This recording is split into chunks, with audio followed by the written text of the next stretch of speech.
오늘 은혜교회가 세워진 지 정말 8주년이 됐습니다. 금식하며 기도하면서 이곳에 왔고,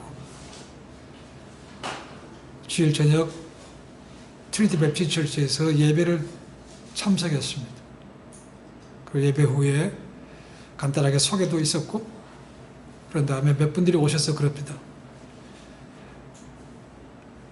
이 트리니티 배프티스트 처치에 다른 분들이 와서 사역하기를 2년 동안 기도해 왔는데 너희가 응답인가 보다 라는 그런 말씀도 들었습니다.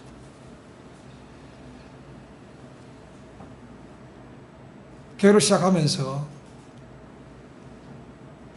시작했던 분들, 남아있는 가족, 우리 한상주 집사님 가족, 그 다음 지금 안 계시지만 한상옥 집사님, 그리고 이미아 집사님 밖에 없습니다. 은퇴하시고 떠나신 분도 계시고, 직장 때문에 옮겨가신 분도 계시고, 또 자녀 때문에 가신 분도 계시고, 또 개인적인 이유로 다른 교회로 가신 분도 계십니다. 그럼 교회를 시작하는 거 그렇게 간단하지는 않습니다. 능력이 있다고 해서, 또 몇 사람 아는 사람이 있다고 해서 그냥 시작할 수 있는 것은 아닙니다. 거기는 보이지 않는 눈물과 기도와 헌신과 희생이 있었기 때문에 세워진 것입니다. 가장 근본적으로 회사를 시작하는 것과 어떤 일을 시작하는 것과 다른 이유는, 이 교회는 사람이 하는 것처럼 보이지만 하나님께서 세우시기 때문에 그렇습니다.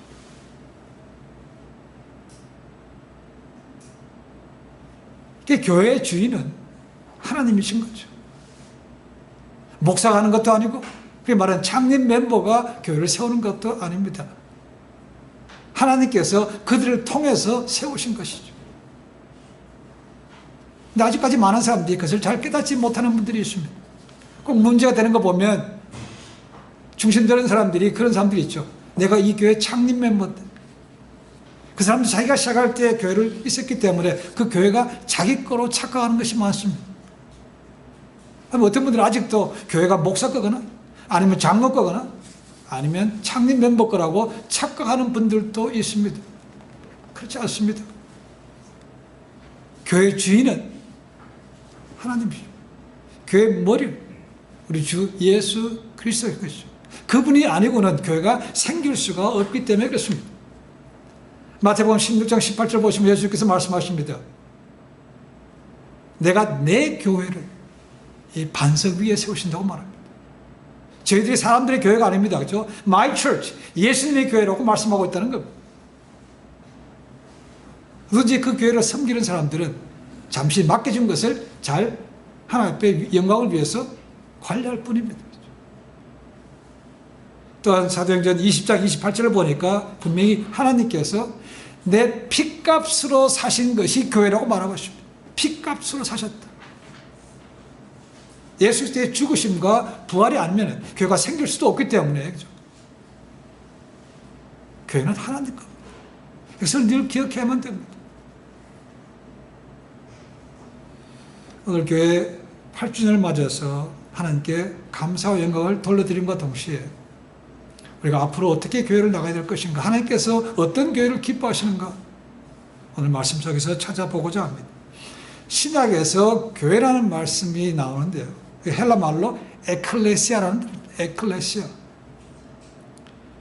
뜻은 보냄받은 자, 부름받은 자라는 것입니다. Once called out, 이런 뜻입니다. 누가 선택하셨고 누가 부르십니까? 하나님이 하신 거죠. 뭐 때문에? 하나님을 위해서, 선교를 위해서 부르시는 겁니다. 누가 택함 받습니까? 어떤 사람이 택함 받습니까? 누구라도 예수님을 자신의 죄를 사해 주신 구세주와 주로 믿는 사람이면 선택받고 부름 받은 사람인 거죠. 그러니까 교회라는 것은 건물이 아닙니다. 그렇죠? 예수를 믿는 한 사람 한 사람이 다 교회인 것이고, 또 그 개인이 모인 공동체가 당연히 교회가 되는 것이죠. 이 땅에 교회가 세워지고 넓어지는 과정을 자세하게 기록한 책이 사도행전입니다. 사도행전의 주제는 1장 8절입니다. 오직 너에게 성령이 임하면 너희가 권능을 받고 온 예루살렘과 유대와 사마리아와 땅끝까지 이르러 내 증인이 되라. 라는 그 말씀. 사도행전 1장부터 7장까지는 예루살렘 교회가 중심입니다. 예루살렘에서 어떻게 하나님 나라가 넓어져 가는 것을 잘 보여주고 있습니다. 마가의 다락방에서 기도했던 120명이 어떻게 해서 수만 명이 모이는 메가처치가 됐는가, 또 그 교회가 커가면서 어떤 문제가 생겼으며 그들이 어떻게 해결해 나갔는가, 그런 것들을 우리에게 잘 얘기하고 있습니다. 그런데 초대 예루살렘 교회가 크면서 잊어버린 것이 있습니다. 아까 말씀드린 1장 8절 가장 주된 주님의 말씀을 잊어버렸다는 것이죠. 선교를 잊어버렸다는 겁니다. 여러분, 교회가 커지면 당연히 할 일이 많습니다. 행정적으로 일이 많아지는 것이고, 또 그때 했던 것처럼 구제도 당연히 많아지기 시작했습니다. 그러다 보니까 예루살렘을 벗어나지를 못했다는 겁니다. 그러니까 문제가 생겼습니다. 8장에 보시면 예루살렘에 핍박이 왔다고 되어 있습니다. 그 핍박이 우연히 생긴 것인지 아니면 하나님께서 고의적으로 주신 것인지 알 수는 없지만 8장 1절을 보시면 그것이 하나님께서 흔드셨다는 것을 생각해 볼 수 있습니다. 8장 1절에 이렇게 되어 있습니다. 그날에 예루살렘에 있는 교회에 큰 핍박이 나서 사도 외에는 다 유대와 사마리아 모든 땅으로 흩어지니라 라는 것입니다. 아까 1장 8절에서 나왔던 말씀과 똑같습니다. 그렇죠? 1장 8절에 너희가 그것을 예루살렘과 유대와 사마리아 땅까지 가라 하는 것을 안 했기 때문에 하나님께서 인위적으로 그들에게 핍박을 주시고 흩어지게 만드셨다는 겁니다. 그래서 자연적으로 사도들이 가서 뭘 했습니까? 유대와 사마리아 지역, 그 넓은 지역으로 가서 복음을 전할 수밖에 없게 됐다는 거죠. 그렇게 해서 이방교회가 세워지는 것입니다. 그 중에 하나가 바로 오늘 보는 안디옥 교회입니다. 안디옥. 그리고 13장부터 사도행전 마지막 28장까지는 그 다음에 예루살렘과 유대와 사마리아 다음에 세계적으로 복음이 전파되는 것을 우리에게 보여주고 있습니다. 자, 핍박 때문에 흩어져서 세웠던 안디옥 교회, 안디옥이라는 곳이 있습니다. 이 신약에서 안디옥은 두 곳이 나옵니다.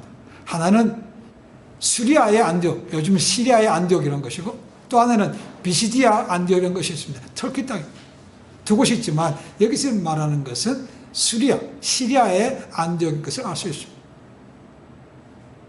이 안디옥은요, 당시 로마 제국 안에서 3대 도시 가운데 하나로 들어갑니다. 다른 두 곳은 당연히 로마와 그 다음에 이집트에 있는 알렉산드리아입니다. 이 세 곳이 가장 큰 곳입니다. 기록에 의하면 이 당시에 안디옥의 지역에 사는 사람들이 인구가 50만 명이나 됐다고 말합니다. 굉장히 큰 겁니다. 50만 명. 이 안디옥 교회는 그래서 상업적으로, 문화적으로, 정치적으로 굉장히 발달한 도시였습니다. 예루살렘과는 비교가 되지 않습니다. 핍박 때문에 흩어졌던 주님의 제자들이 거기까지 가서 거기서 교회를 세웠다는 겁니다. 예루살렘 교회가 주로 유대인들이 모이는 교회였다면 이 안디옥 교회는 당연히 헬라 사람들 주축이 된 이방인들이 모이는 교회였습니다. 유대인들은 주로 흩어지면 자기 동족들에게만 말씀을 전했지만 성경 말씀 보시면 그 가운데 어떤 사람들은 헬라인에게도 복음을 전했다는 것이죠. 그렇게 해서 탄생된 교회가 안디옥 교회입니다. 놀랍게도 이방인들이 예수님의 복음을 듣고 빠르게 성장하기 시작했다는 겁니다. 그리고 그 소문이 놀랍게도 예루살렘 본교회까지 들려왔습니다. 그래서 야고보와 열두 사도가 생각합니다. 야, 이게 이방인들에게 복음이 전해지고 교회가 세워졌어? 여기 사실인가 한번 알아봐라 하고 보낸 사람이 있습니다. 그 사람이 누군가? 바나바입니다. 바나바는 열두 사도는 아닙니다. 그렇죠? 그러나 교회의 아주 핵심적인 멤버 가운데 한 사람이 있기에 신뢰할 수밖에 없기에 그를 보냅니다. 그래서 가서 보니까, 안디옥에 가보니까 정말로 헬라인들이 복음을 받아들이고 교회를 이루고 성장하고 있더라는 것입니다. 그래서 바나바는 너희가 들은 바에 대해서 굳게 서라, 그 믿음을 계속 지켜가라 라고 권면한 다음에 그들에게 말씀을 가르치기 시작했습니다. 그런데 바나바 혼자서는 너무 힘이 붙이는 겁니다. 그래서 동력자를 찾으러 떠났습니다. 소아시아에 있는, 지금 터키 땅에 있는 탈서스, 다소라는 곳으로 갑니다. 거기서 한 사람을 데리고 와서 1년 동안 이 안디옥 교회에서 열심히 가르쳤습니다. 그때 교회가 성장했고, 놀랍게도 주변 믿지 않는 사람들이 그들을 향해서 크리스찬이라는 말을 처음으로 했다는 것입니다. 그리스도인이라 불렀다는 것입니다. 이 바나바가 다섯까지 가서 데려온 사람이 누굽니까? 바로 사울이었습니다. 사울. 그러니까 예수님을 구세주로 믿은 다음에 사람들 핍박 때문에 자기 고향으로 돌아갔던 사람을 사역 전면으로 이끌어낸 사람이 바로 바나바입니다. 나중에 바나바가 어떤 사람인지 한 번 더 보겠습니다. 유대인들이 아니면 다 젠타일, 이방인이라고 불렀습니다. 굉장히 배척했습니다. 그런데 이방인들은 오히려 유대인들을 그렇게 배척하지 않았습니다. 그 이방인 교회에 바나바와 사울 같은 유대인들이 갔지만 배척하지 않았다는 것입니다. 오히려 그들은 예루살렘 본교회에 기근 때문에 어렵다는 얘기를 듣고 구제헌금을 걷어서 보냅니다. 그리고 사도행전을 크게 볼 때 1장부터 12장까지는 예루살렘 교회가 중심으로 그려집니다.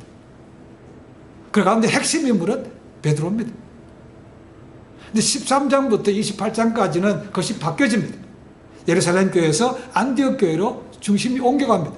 그리고 가장 핵심 인물도 베드로에서 누구로 옮겨갑니까? 나중에 바울이 될 사울로 옮겨가게 됩니다.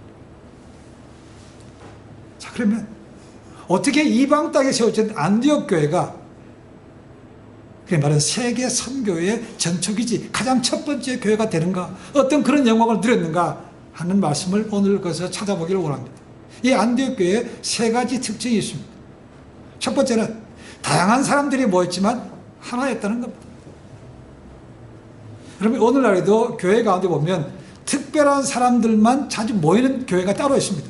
어떠냐면 연예인 교회도 있죠. 뭐 군인들이 모이는 군인들이 가는 교회도 있습니다. 제가 생각할 때 유타 선교했던 학생들이 많이 모이는 그런 교회도 있고, 의사들 많이 모이는 교회도 있고, LA 같은 데 가면 남미에서 이민원분들이 또 모여서 교회를 하는 그런 교회도 또 있습니다. 그렇지만 성경에서 보여주는 교회는 다양한 교회입니다.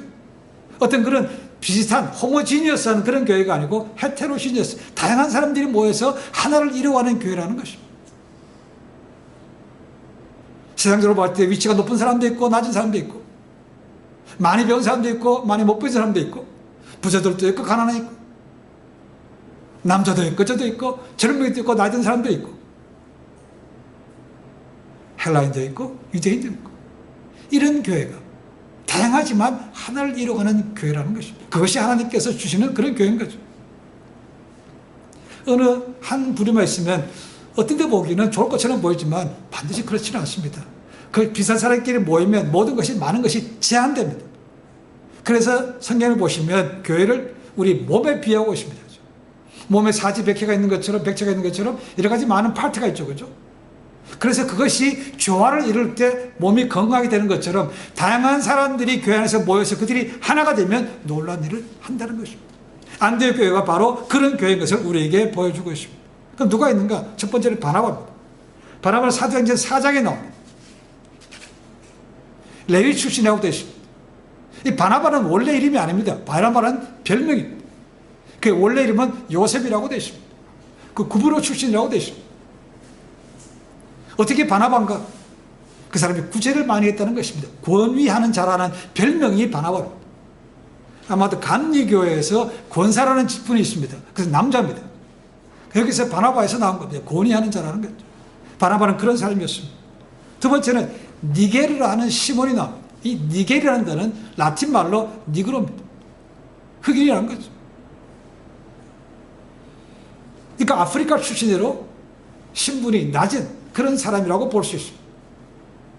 어떤 사람들은 이 시몬이 예수님께서 십자가를 지고 가실 때 너무 무거워서 못 지고 갈 때 그 2월절에 왔던 사람 가운데 뜻밖인 사람이 있죠. 그죠? 시몬이라는 사람이 있습니다. 그 사람이라고 얘기하지만 아직 확인된 것은 없습니다. 세 번째는 구레네 사람 루기오라고 되어 있습니다. 구레네라는 것은 지금 얘기하면 아프리카의 리비아에 있는 도시입니다. 그러니까 거기 출신이라는 것은 아마도 이 사람도 거의 흑인일 가능성이 높습니다. 네 번째는 헤롯의 젖동생 마나인이라고 되어 있습니다. 이 젖동생이라는 것은 어려서부터 함께 자란 사람을 얘기하고 있습니다. 자, 일반적으로 왕의 자식이 있습니다. 왕족이 있습니다. 그렇죠?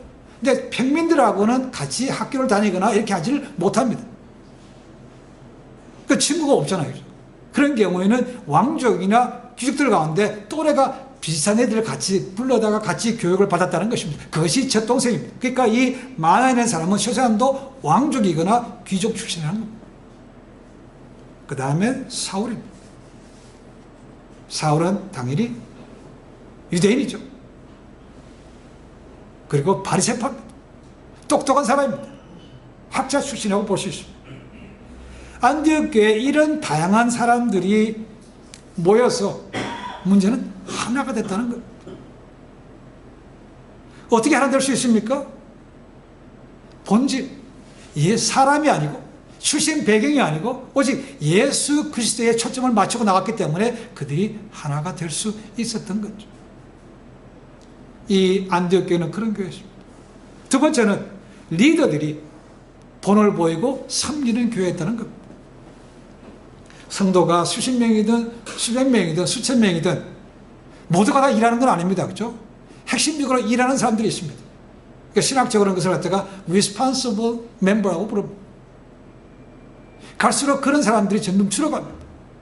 전에는 20%의 사람이 80%의 일을 한다고 했습니다. 그 줄어가서 지금은 10%의 사람이 90%의 일을 하고 아니면 5%의 사람, 아주 핵심 멤버들 거의 모든 일을 합니다.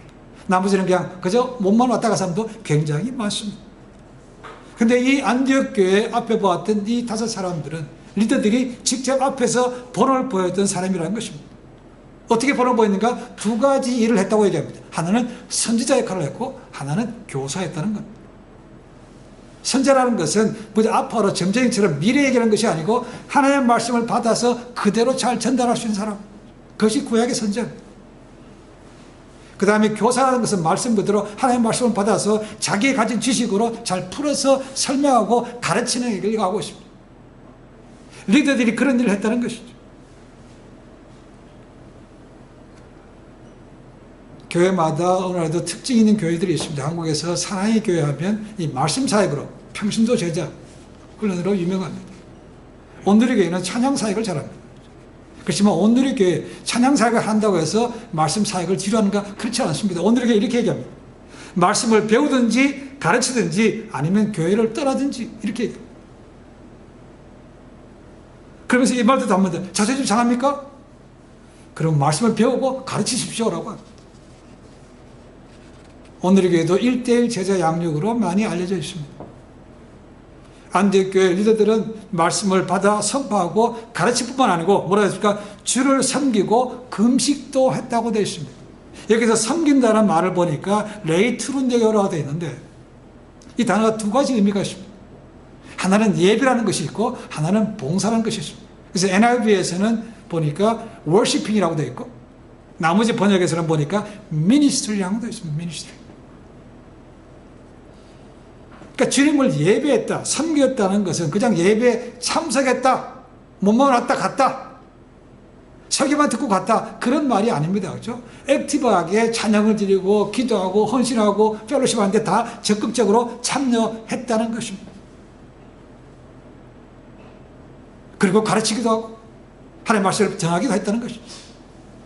그러니까 리더들이 앞서가니까 자연적으로 나머지 팔로워들이 쉽게 따라갈 수 있는 것이고 그래서 전체가 교회가 하나가 될 수 있었다는 것. 세 번째로는 이 안디옥 교회는 최초로 선교사를 파송한 교회가 됐습니다. 안디옥 교회 리더들이 어떤 계기인지는 모르지만 그들이 금식하며 예배하는 도중에 하나님의 말씀을 들었다는 겁니다. 어떤 말씀을 들었는가? 내일을 위하여 저 둘을 따로 세우라라는 것입니다. 따로 세우라는 것을 다른 말로 하면 소명, 콜링입니다. 선교를 위해서 그들을 따로 부르라는 거죠. 그러니까 선교의 주체는 사람이 아니고 그것도 하나님이 한다는 거죠. 내가 그냥 한번 가볼까? 내가 가야 되겠지. 이렇게 결심하는 것이 아니고 이것이 하나님의 뜻인가부터 기억해야 되는 거죠. 기도부터 해봐야 되는 것이죠. 이것이 내 뜻입니까? 하나님의 뜻인가? 알아봐야 되는데 이 선교사로 파송한 것은 하나님으로부터 분명히 그런 콜링이 왔다는 거예요. 자, 여기서 우리 안디옥 교회 이 리더들의 이 영성을 볼 수 있습니다. 자, 왜 그러냐면 이 따로 세우라는 바나바와 사울은 이 교회의 핵심 멤버입니다. 그들로 인해서 교회가 말씀으로 부흥하게 됐습니다. 근데 그들을 빼라는 겁니다. 자, 이렇게 이들이 뭐 했다고 되십니까? 혹시나 자기들이 잘못 들을 수 있기 때문에 한 번 더 금식하고 기도했다는 거예요. 하나님 이것이 맞습니까? 라는 거죠. 그때 하나님께서 그들에게 같은 말씀을 주셨습니다. 맞다는 확신이 들었다는 거죠. 그러니까 그들이 순종해서 그들 선교사로 파송했다는 것입니다. 금식하며 기도했다. 아마 개신교에서 처음으로 금식했다는 것이 여기 나옵니다. 물론 유대인들은 금식이 일주일에 2번 하는 게 정해져 있습니다. 그러나 이들은 유대인들이 아닙니다. 그렇죠? 굳이 그 전통 때문에 금식할 이유는 없습니다. 근데 아마도 금식이 경건에 도움이 된다고 했거나 아니면 어떤 계기가 있어서 그들이 금식하며 기도한 것이죠. 거기에 말씀이 임했고 그들은 그 말씀이 왔을 때 순종해서 따로 세웠다고 말하고 있습니다. 자, 그런데 아까 말씀드렸던 대로 안디옥은 주변이 인구가 한 50만 명 됩니다. 그러면 안디옥에는 더 이상 예수를 전할 사람이 없어서 포화 상태라서 딴 데로 보내는가? 그렇지는 않겠죠. 당연히 이방신들 선교사람도 많고 그 중에 무슬림도 있을 겁니다. 그죠? 거기 믿는 사람들은 이제 남은 사람들로 하여금 전도하게 하고 이 두 사람은 더 멀리 가라고 따로 세우셨다는 것입니다. 쉽지 않습니다. 하나님의 음성을 듣고 뜻을 분별하는 것도 참 필요합니다. 당연히 중요하죠. 그것이 가장 먼저가 되어야 됩니다. 그런데 그것을 들었다면 순종하는 것도 쉽지 않습니다. 그것이 제가 원했던, 제가 기도했던 것과 똑같은 것이면 그냥 가겠지만 그것이 아닌 경우에, 반대인 경우에는 이게 주저하게 된다는 것이죠. 이거 아닌 것 같은데. 그래서 기도하는 것도 중요하고 받은 다음에는 순종해야만 하나님의 놀라운 역사를 볼 수가 있습니다. 미국의 개신교 가운데 가장 큰 교단이 이 서든 베프티스트.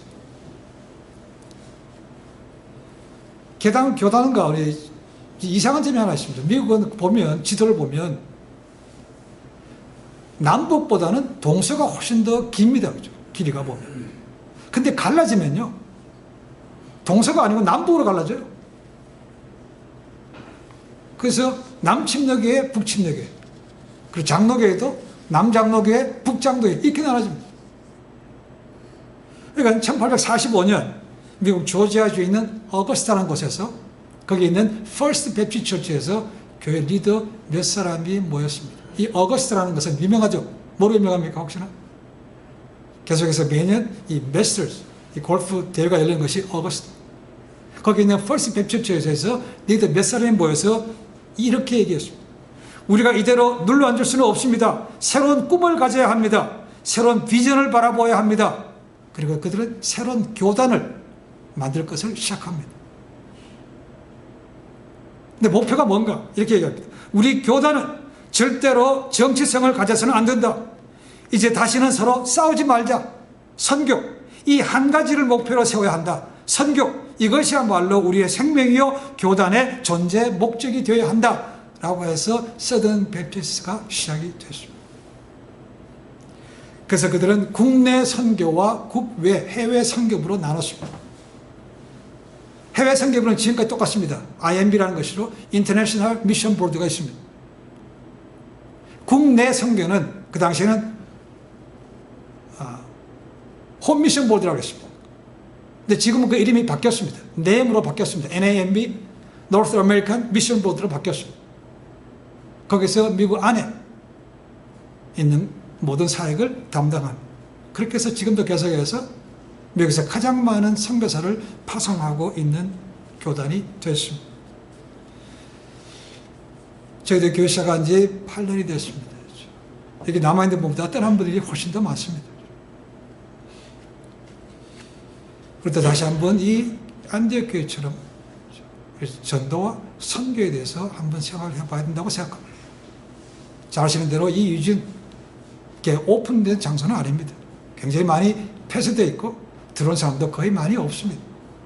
그러나 거기에도 아직도 우리가 만나지 못한 분들이 있고 새로운 분들이 있습니다. 당연히 그들에게 만나서 복음을 전하는 것이 필요합니다. 그것이 되어야 되는 거예요. 그리고 그것이 끝인가? 그렇지는 않습니다. 여기서 있는 것처럼 더 넓은 곳으로 나아가서 복음을 전하는 것이 필요하죠. 우리가 아는 선교사님 계실 수 있고 또 우리가 가야 될 곳이 있다면 우리가 그런 곳을 또 가서 선교를 하는 것이 맞는 것입니다. 아니면 비전 출입을 가서 거기서 하나님께서 어떻게 일하시는 건지 보는 것도 필요합니다. 선교는 반드시 들어가야 되는 것이죠. 제가 불렀던 찬양 가운데 파송의 노래가 있습니다. 유타에 사역할 때 매년 여름 5월달이 되면 졸업 시즌입니다. 이 노래를 계속 부릅니다. 거의 매주 부릅니다. 매주 부르면서 학생들이 졸업하고 떠날 때 선교사로 파송해서 보낸다고 생각할 때 이 찬양을 부릅니다.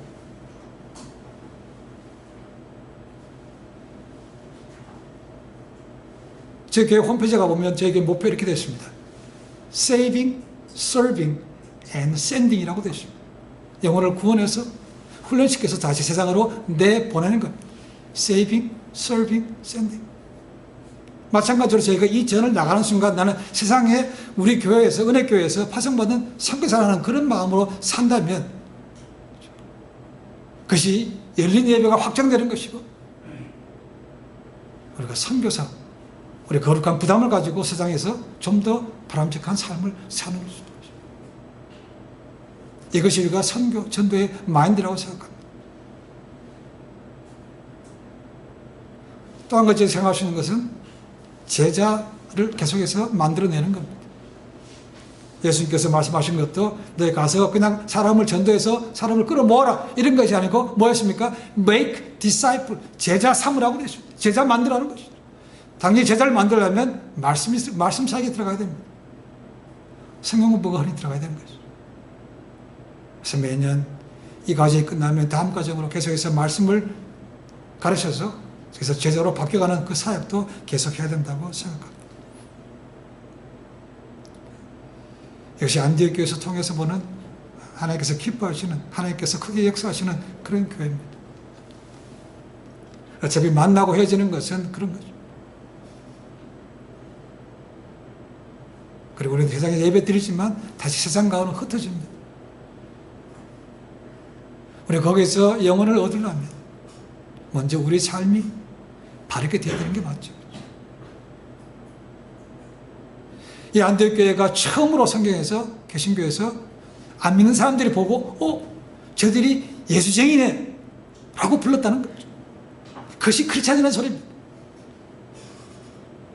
그 세상 속에서 야, 저 사람은 진짜 믿음의 사람이라는 소리를 들을 수 있어야 그 사람의 영혼을 얻을 수 있는 기회를 가질 수 있는 거죠. 그렇지 않다면요, 죄 때문에 하나님 나라가 막힌다는 거죠. 이 안디옥 교회가 하나가 되는 것이 왜 중요합니까? 예수님께서 말씀하지 않으실 때 시비를 걸었던 그 당시 기득권자들, 성령의 역사를 갖다가 귀신의 역사로 바꾸고 했던 그들이 뭐라고 합니까? 바알세불의 힘을 입어서 귀신을 쫓아냈다고 얘기하죠. 그죠? 그럼 말이 안 되는 거죠. 그러니까 귀신의 나라도 귀신 밑에서 다 한마음이 돼야 그 나라가 넓어지는 것이지, 이게 서로 싸우면 그 나라가 무너지는 건 당연하지 않냐라는 것이죠. 주님 몸된 교회도 마찬가지입니다. 몸된 교회가 먼저 하나가 되어서 있어야 힘을 쓸 수 있는 거죠. 안에서 싸우면 힘이 다 흐트러져서 바깥에 나가면 힘을 못 씁니다. 요한복음 17장 예수님께서 기도하신 것이 그거죠. 그죠? 아버지와 내가 하나 된 것처럼 저들도 하나 되게 하옵소서. 하나됨을 기도했습니다. 이제 에베소에서 볼 겁니다. 하나됨을 힘써 지키라고 말하고 있습니다. 다양합니다. 그죠? 배경이 다 다릅니다. 주 안에서 하나가 돼. 하나님께서 기뻐 보시고 역사하시고 영혼들을 붙여주실 거라고 믿습니다. 앞으로 이 은혜교회가 이곳에 있지만 더 다른 곳으로 선교하러 가고 그리고 새로운 사람들을 만나고 복음을 뿌리는 교회가 되면 되겠습니다. 뿌린다고 해서 금방 교회 나오는 것도 아니고 금방 있으면 영접하는 것도 아닙니다. 그건 상관없습니다. 그죠? 그래서 뿌리는 것이 중요한 거죠. 그렇게 되면 나머지는 하나님께서 하십니다. 우리 교회 한 분 한 분이 서로 기도하고 하나가 되는 가운데 하나님의 음성을 들으시고 세상 가운데 부름받은 선교사라는 것을 기억하시고 어디 가든지 복음을 뿌리는 하나님께서 기뻐하시는 제자의 삶이 되시기를 주님의 간절히 축원해 드립니다. 기도하겠습니다.